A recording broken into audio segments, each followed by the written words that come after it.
ಪ್ರೀತಿಯ ಕೇಳುಗರಿಗೆ ನಮ್ಮ ಚಾನಲ್ಗೆ ಸ್ವಾಗತ. ನೀವು ಇನ್ನೂ ನಮ್ಮ ಚಾನಲ್ ಸಬ್ಸ್ಕ್ರೈಬ್ ಮಾಡಿಲ್ಲ ಅಂದರೆ ದಯವಿಟ್ಟು ಸಬ್ಸ್ಕ್ರೈಬ್ ಮಾಡ್ಕೊಳ್ಳಿ. ಈ ಕಥೆಯಲ್ಲಿ ಬರುವ ಯಾವುದೇ ಪಾತ್ರ ಆಗಲಿ ಹೆಸರಾಗಲಿ ವೈಯಕ್ತಿಕವಾಗಿ ತೆಗೆದುಕೊಳ್ಳಬೇಡಿ. ಇದೊಂದು ಸುಂದರವಾದ ಕಾದಂಬರಿ. ಇದರ ಹೆಸರು ಪ್ರೀತಿಸಿ ನೋಡು. ಕತೆ ಪೂರ್ತಿಯಾಗಿ ಕೇಳಿ ಹೇಗಿದೆ ಎಂದು ಕಮೆಂಟ್ ಮಾಡೋದನ್ನು ಮರಿಬೇಡಿ. ಬನ್ನಿ ಕತೆ ಶುರು ಮಾಡೋಣ. ಕೈಯಲ್ಲಿದ್ದ ಸಿಗರೇಟು ಅರ್ಧ ಉರಿದು ಬೂದಿಯಾಗಿತ್ತು. ನೆಲಕ್ಕೆ ಹಾಸಿದ್ದ ಕೆಂಪು ರತ್ನಗಂಬಳಿಯ ಮೇಲೆ ಅಲ್ಲಲ್ಲಿ ಉದುರಿದ್ದ ಬೂದಿ ಕಂಡಾಗ ನನ್ನ ಬದುಕಿನಲ್ಲಿ ಕಟ್ಟಿದ್ದ ಹುಮ್ಮನಸುಗಳೆಲ್ಲ ಸುಟ್ಟು ಬೂದಿಯಾಗಿ ಬಿದ್ದಿವೆಯೋ ಎಂಬ ಭ್ರಾಂತಿ ಮೂಡಿ ಬಂತು. ಹೃದಯದಲ್ಲೇ ಹೆಪ್ಪುಗಟ್ಟಿದ್ದ ಯೋಚನೆಯ ಕೂರ್ಬೆಂಕಿಯಲ್ಲಿ ನಾನು ನನ್ನ ಕೈಯಲ್ಲಿದ್ದ ಸಿಗರೇಟಿನ ಹಾಗೆ ಅರ್ಧ ಸುಟ್ಟು ಹೋಗಿರುವೆನೆನಿಸಿತು. ಹೊಗೆಯುಗುಳುತ್ತಿದ್ದ ಸಿಗರೇಟನ್ನು ಆಸ್ಟ್ರೇಯಲ್ಲಿ ಅದುಮಿ ಆರಿಸಿ ಕಾರ್ಪೆಟಿನ ಮೇಲೆ ಹರಡಿದ್ದ ಬೂದಿಯನ್ನು ಕಾಲಿನಿಂದಲೇ ದೂರ ಸರಿಸಿದೆ. ಎಲ್ಲಿ ಹೋದರೂ ಇವಳದೇ ನನಗೆ ಚಿಂತೆಯಾಗಿದೆಯಲ್ಲ.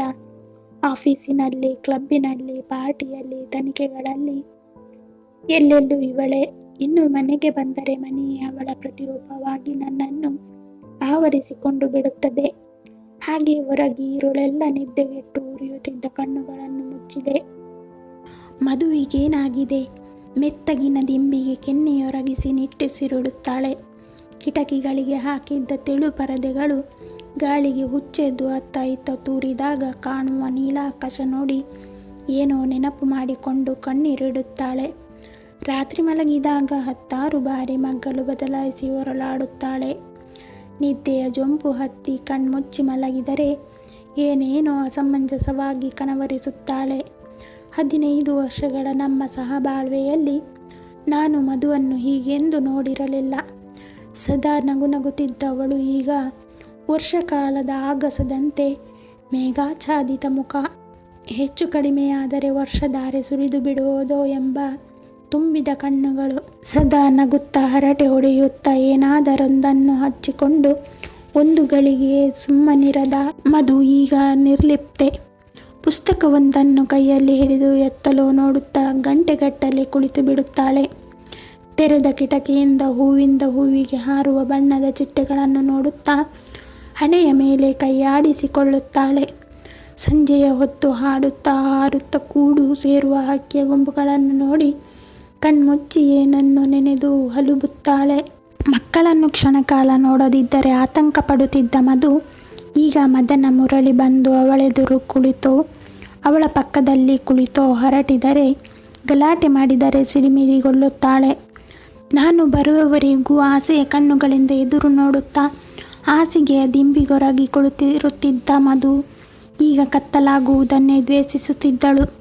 ನಾನು ಮನೆಯ ದೀಪಗಳನ್ನು ಆರಿಸಿ ಬಾಗಿಲುಗಳನ್ನು ಭದ್ರಪಡಿಸಿ ಅವಳ ಬಳಿ ಬಂದಾಗ ಬೇಕಾಗಿಯೇ ನಿದ್ರೆ ಬಂದವಳಂತೆ ಕಣ್ಣುಗಳನ್ನು ಬಿಗಿಯಾಗಿ ಮುಚ್ಚಿ ಮಲಗುತ್ತಿದ್ದಳು.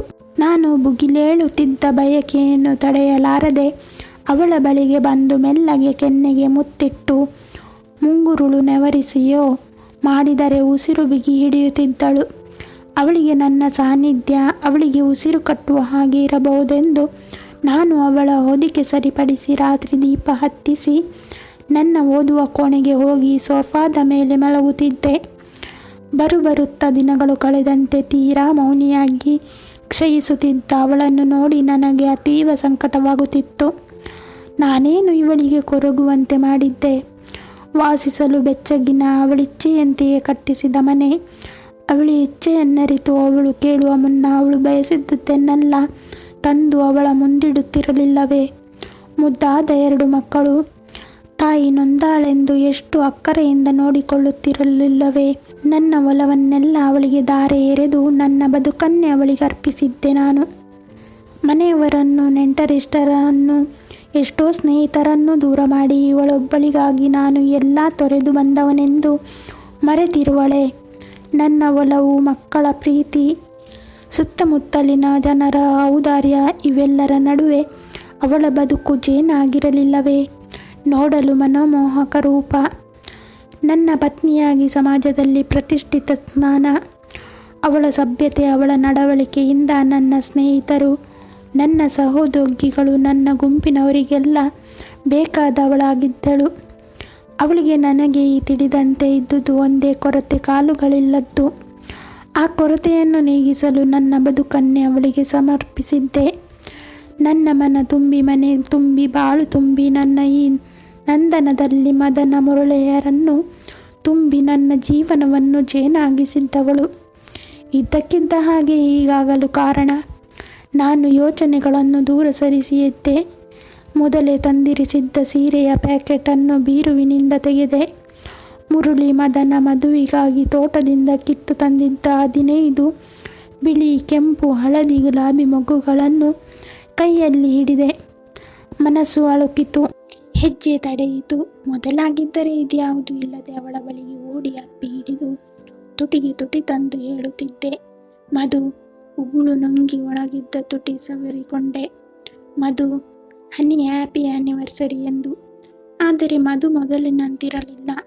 ಹಾಕಿಕೊಂಡಿದ್ದ ಬಿಳಿಯ ಶುಭ್ರ ರಾತ್ರಿಯ ಉಡುಪು ಸರಿಯಾಗಿದೆಯೋ ಇಲ್ಲವೋ ಎಂದು ಖಚಿತಪಡಿಸಿಕೊಂಡೆ.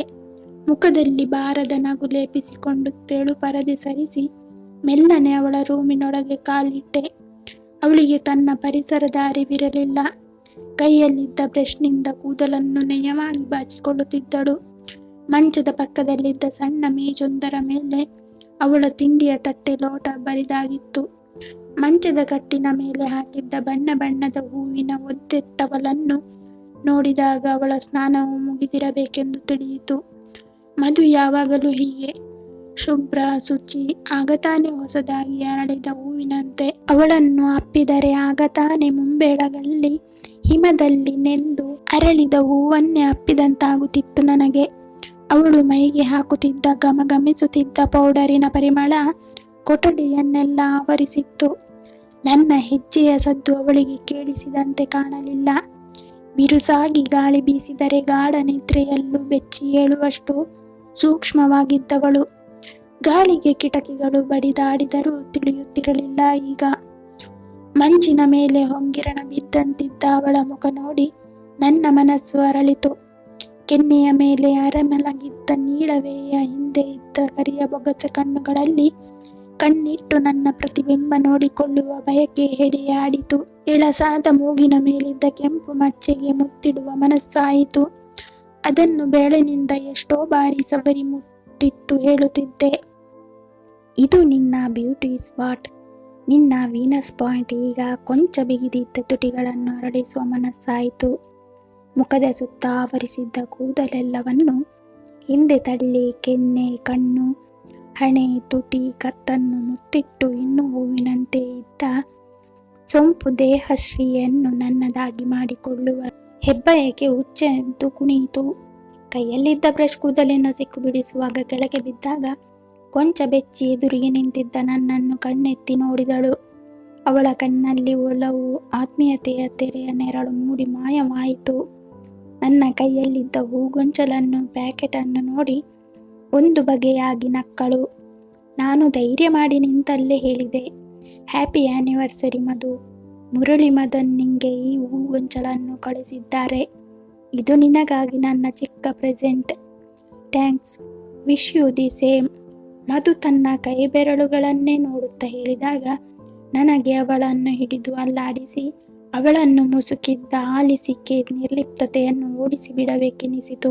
ನಾನು ಮೆಲ್ಲ ನಡಿ ಇಟ್ಟು ಅವಳ ಮಂಚದ ಪಕ್ಕಕ್ಕೆ ಬಂದು ಅವಳ ಮುಂದೆ ಹೂಗೊಂಚಲನ್ನು ಹಿಡಿದೆ. ಅದನ್ನು ಕೈಗೆ ತೆಗೆದುಕೊಂಡು ಮೊಗ್ಗುಗಳನ್ನು ತನ್ನ ಬೆರಳಿನಿಂದ ಸವರಿದಳು. ಮದನ ಮುರಳಿ ನನ್ನನ್ನು ನೋಡಲು ಬರಲಿಲ್ಲ ಎಂದು ಮಧು ಮೆಲ್ಲನು ಸುರಿದಾಗ ಅವರಿಬ್ಬರೇ ಬಂದು ತನಗೆ ತಂದುಕೊಟ್ಟಿದ್ದರೆ ಸರಿಯಾಗಿತ್ತೆನ್ನುವಂತೆ ಹೇಳಿದಾಗ ನನಗೆ ಮನಸ್ಸು ನೊಂದಿತು. ನಾನು ತಂದುಕೊಟ್ಟಿದ್ದುದರಲ್ಲಿ ತಪ್ಪೇನು? ಮದನ ಮುರಳಿ ಸ್ವಿಮ್ಮಿಂಗಿಗೆ ಹೋಗುವ ಮುಂಚೆ ನಿನ್ನ ರೂಮಿನ ಬಳಿ ಬಂದು ಬಗ್ಗಿ ನೋಡಿದಾಗ ನೀನು ಮಲಗಿದ್ದೆಯಂತೆ. ಅದಕ್ಕೆ ನನ್ನ ಕೈಗಿತ್ತು ಹೋದರು. ಬಂದು ನೋಡುತ್ತಾರೆ. ನಾನು ಆದಷ್ಟು ನನ್ನ ನಿರಾಶೆ ತೋರದೆ ಗಂಭೀರವಾಗಿ ಹೇಳಿದೆ.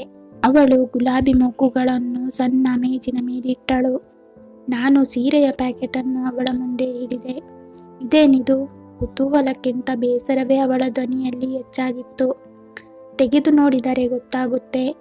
ನಾನು ಕೈಕಟ್ಟಿ ನಿಂತೆ. ಅವಳು ಒಲ್ಲದ ಮನಸ್ಸಿನಿಂದ ಪ್ಯಾಕೆಟ್ ಬಿಚ್ಚಿ ನೋಡಿದಳು. ಅದರಲ್ಲಿ ನಯವಾಗಿ ಮೃದುವಾಗಿ ಮಲಗಿದ್ದ ಜೇನು ಹಳದಿಯ ಕ್ರೇಪ್ ಸಿಲ್ಕಿನ ಸೀರೆ, ಎರಡೇ ಬೆರಳಂಚಿನ ಜರಿ ಇದ್ದ ಸೀರೆ. ಅದನ್ನು ನೋಡಿದಾಗ ಅವಳ ಮುಖ ಸೀರೆಯಷ್ಟೇ ಮೃದುವಾಯಿತು. ಅದರ ಅಂಚು ಸೆರಗನ್ನು ನಯವಾಗಿ ಪರೀಕ್ಷಿಸಿದಳು. ಅಂಚಿನ ಬಳಿ ಇದ್ದ ಸೀರೆಯ ಬೆಲೆ ಬರೆದ ಕಾರ್ಡನ್ನು ಓದಿದಳು. ಮುಖ ಗಂಭೀರವಾಯಿತು. ಇಷ್ಟು ದುಡ್ಡು ಕೊಟ್ಟು ಇದನ್ಯಾಕೆ ತಂದಿರಿ? ಇದನ್ನು ಉಟ್ಟುಕೊಂಡು ನಾನೆಲ್ಲಿಗೆ ಹೋಗುತ್ತೀನಿ? ಏನು ಪುರುಷಾರ್ಥ ಸಾಧಿಸೋಕೆ ಹೋಗಬೇಕಾಗಿದೆ? ಗಡಸು ಧ್ವನಿ ಕೇಳಿ ನನಗೆ ಕೊಂಚ ರೋಷ ಉಕ್ಕಿತು. ಅವಳ ಕೈಯಿಂದ ಸೀರೆ ತೆಗೆದುಕೊಂಡು ಅವಳ ಕತ್ತಿನ ಸುತ್ತ ಹಾಕಿದೆ. ನನಗೆ ಇಷ್ಟವಾಯಿತು ತಂದೆ. ಇದನ್ನುಟ್ಟು ನೀನು ನನ್ನ ಮುಂದೆ ಕುಳಿತರೆ ಸಾಕು, ಎಲ್ಲ ಪುರುಷಾರ್ಥವೂ ಸಾಧಿಸಿದಂತಾಗುತ್ತದೆ. ಮನದ ಆಸೆ ತಡೆಯಲಾರದೆ ಹೇಳಿದೆ. ಮಧು ನನ್ನನ್ನೇ ದೀರ್ಘವಾಗಿ ನೋಡಿದಳು. ಅವಳ ನೋಟದ ಆಳ ನನಗೆ ತಿಳಿಯಲಿಲ್ಲ. ಅದೆಲ್ಲ ಸಾಧಿಸಿ ಆಯಿತಲ್ಲ, ಕಹಿಯಾಗಿ ಹೇಳಿದಾಗ ನನಗೆ ಮೈ ಬೆಂಕಿಯಾಯಿತು. ಮತ್ತಾರಾದರಾಗಿದ್ದರೆ ಆ ಮಾತು ಅಷ್ಟೇ ಮೊಟಕಾಗಿ ಆಡಿದ್ದರೆ ಕೆನ್ನೆಗೆ 4 ಬಿಗಿದು ಬಿಡುತ್ತಿದ್ದೆ. ಮಧು ಹೇಳಿದ್ದರಿಂದ ತಡೆದುಕೊಂಡೆ. ಕಥೆಯ ಉಳಿದ ಭಾಗವನ್ನು ಮುಂದಿನ ಸಂಚಿಕೆಯಲ್ಲಿ ತಿಳಿಸುವೆ. ಧನ್ಯವಾದಗಳು. ಕತೆ ಇಷ್ಟ ಆಗಿದ್ದರೆ ಲೈಕ್ ಮಾಡಿ, ಶೇರ್ ಮಾಡಿ, ಸಬ್ಸ್ಕ್ರೈಬ್ ಮಾಡೋದನ್ನು ಮರಿಬೇಡಿ. ಧನ್ಯವಾದಗಳು.